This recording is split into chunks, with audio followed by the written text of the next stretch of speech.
Yeah, that's a good answer. Well, it's a politician, yes or no? I mean, obviously, since Spec Ops Survival specifically is on all the multiplayer maps, it's a very, you're getting more bang for your buck when we do map packs. But, we have the option to update any portion of the game that we want. Do the waves in Spec Ops, do they always come in like predetermined things? Like wave 4 will always be the helicopter wave. So, like if you played a lot, you can start to learn, anticipate, and kind of plan for it. Per map, but the difference is they're not always going to show up in the same place. Right. It'll change based on where you are. Yeah. Their spawns are dynamic, and the wave progression isn't the same per map. So the map, how the waves come on Underground, the map they're playing on now, is different than how they come in Dome, and how they come on the hard version of Dome, and so on and so forth. So we just saw them fighting a Juggernaut. In multiplayer, you get the chance to use Juggernaut armor, obviously, to do as a assault package, or as far as a strike package, actually. There's an assault Juggernaut in the assault strike package, and there's a recon Juggernaut in the support package, which are two very different Juggernauts. Yeah, the assault Juggernaut, he actually gets to wield a machine gun. The assault, has an LMG, and he has built-in scavenger. Oh, okay. Where the recon Juggernaut is a riot shield, and he has built-in portable radar. So he has a radar blast coming out from it. It's interesting that the riot shield's is in multiplayer too, because man, I've noticed that can really change up the dynamic of what's going on in any particular battle too. Even if you don't have Juggernaut armor, if you have a riot shield, all of a sudden something like Kill Confirmed, you can be the guy that gets out there and sits there and gets a tag, even though he's not killing anyone. That's a pro tip, right? You want to get the riot shield for if you're the guy getting attacked. So that's something I learned from you. Luke, aka Jolt, on Twitter asks, what is your favorite game type? Favorite game type? Yeah, if you guys had one in particular you like. I mean, for me, having played some, I think Kill Confirmed is. Yeah, I think for me it's been Kill Confirmed.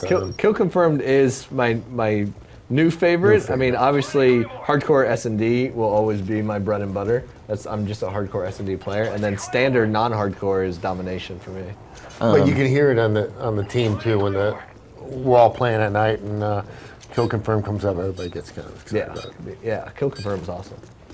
So, how do you guys determine when you're doing you're joining in Spec Ops? It's not that great. It seems like it helps in the first few. Yeah, the early waves. Yeah, definitely. Yeah, I don't know. Just once you're using the knife, it seems like you've gotten pretty desperate if they're getting that close. Definitely. You do not want them up close in survival. I have a question, just in case. I'm just curious if you know. Can you be killed by your own box? Can you be downed by it if it falls on you? You can be killed by it. Yeah, a care package does damage. Yeah, that is the most insulting thing ever. When I've killed a dude that called in a care package, ran up, and had it drop on my head and still kill me. Pretty embarrassing. So, wow, what just happened? So did someone call in a? Was that a gunship that they called in? So he's marking that purple smoke is marking where the AC-130 should fire. So see, they have an AC-130 in the air, and then he throws that down, and it will fire. Help clean up. Yeah, it's a lot of fun. It was awesome. It takes some skill to get that sucker there too. Are any of the weapons that you guys have included in the game? Are they any of them not actually currently in use, but more cutting edge Like this is what people are about to end up using. Like for instance, I noticed you have an AA-12 in here. That's that's a very relatively new weapon. The XM25. Yeah, we've talked about that a lot, which is being used. Maybe. There's some sniper rifles that we have in multiplayer that are not yet in consumer hands that we had the weapon manufacturer bring to us. I was gonna say, so do you guys actually get to see these guns in person, hear them fire, do all the really, the fun things in life, or fire them? Yeah. We try to. Is the dual scope being widely used? No, I think only. Because we heard that from Delta, right? Yeah, Delta operators. Yeah, I think the dual scope's actually a really cool feature. If you're not aware of what that is, it's basically an ACOG scope that you can flick off the back half of it, and then it becomes like a red dot. Yeah, it's a holographic. Holographic and a magnifying. Yeah. I mean, even something like the flashbang. We've got the 9 bang in there. And that was from Delta going, we don't use the flashbang. We use the 9-bang thing. Nice. It's a nice I have to say that, I may write about video games for a living, but I definitely envy the stories where when you guys get to say, we went to France to do research to make sure we made, these things look right, or we got to shoot these really cool guns. Yeah. I'm sure those are the days where the job is totally, it's a great, it's a great way to make a living. I mean, you're creative all the time. You're following your passion. I mean, it's hard work, but I wouldn't give it up for you. But you get to blow shit up sometimes. So get to blow shit up. Twitter user D_Thomas 32920, probably his zip code. He writes and he says, how will server selection work? He says, I heard it would change hosts after every match. No, it doesn't change hosts. It wouldn't randomly change hosts. What the game does is it will always be looking for the best host. So if it determines that there is now a better host to improve game quality, then obviously it's going to switch to that host. In between matches, it wouldn't dynamically do that during the middle of the game, unless the original host left, of course, and then it'll try to find the best host. Do you know on the PC version, is it also using hosts like peer-to-peer, or is it? You have an option for both. So you can match make into public lobbies on the PC, or you can use the server browser to find a dedicated server that you want to join. And obviously, a dedicated server is not peer-to-peer. Would you guys have 3 on that one? Yeah, 3. This is I know this nice. is wow, nice job. So they're now like 2 waves from the farthest I've ever been. So another Twitter question. From Trevor93, he says, has the Call of Duty engine made any improvements, like new graphical effects or optimization? Oh yeah, if you look at the game right now, if you A/B'd it with 2, which was a beautiful game, you would see that the graphical fidelity is, we have so much more detail in it.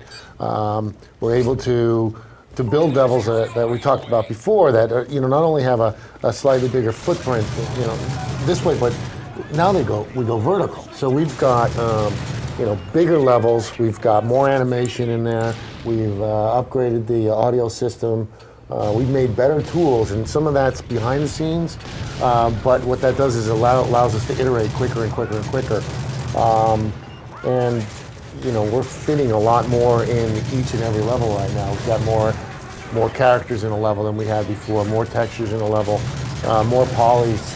I mean, it's funny people talk about the engine being 10 years old, and that's sort of the very basic. Right. I mean, a core framework might be one thing, but it can be modified into something wholly different, really. Oh, we're constantly doing that.